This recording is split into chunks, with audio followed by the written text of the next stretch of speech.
Family, hear me out.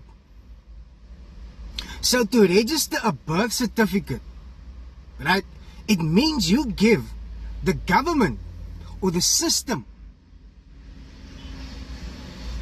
ownership over your body. Did you know that?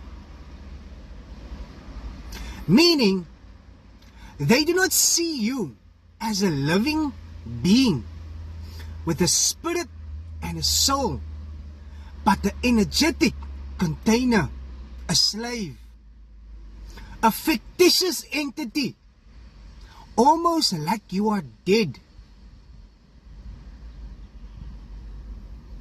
Now the scam goes deeper, guys.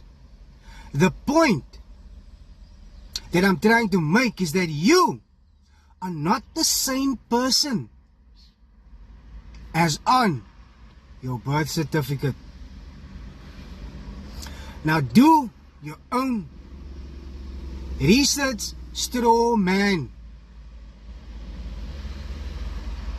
Now here then religion come and they deepen the illusion by making you believe that you need saving from your body, your human nature.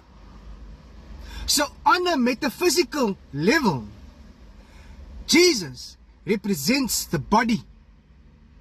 And if you worship him, you worship the body.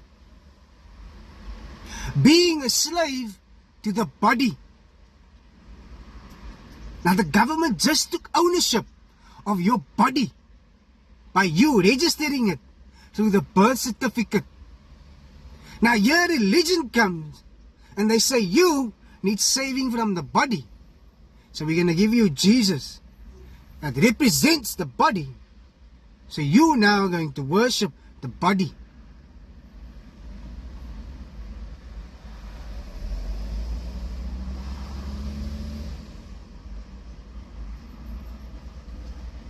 Again, giving ownership over your body. So can you honestly say without the shadow of a doubt that you are in charge of yourself?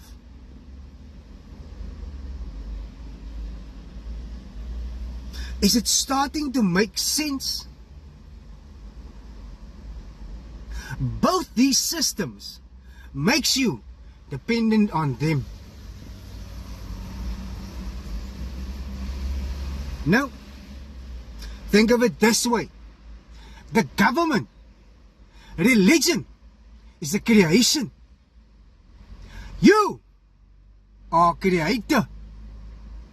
So how can the creation have authority over the creator?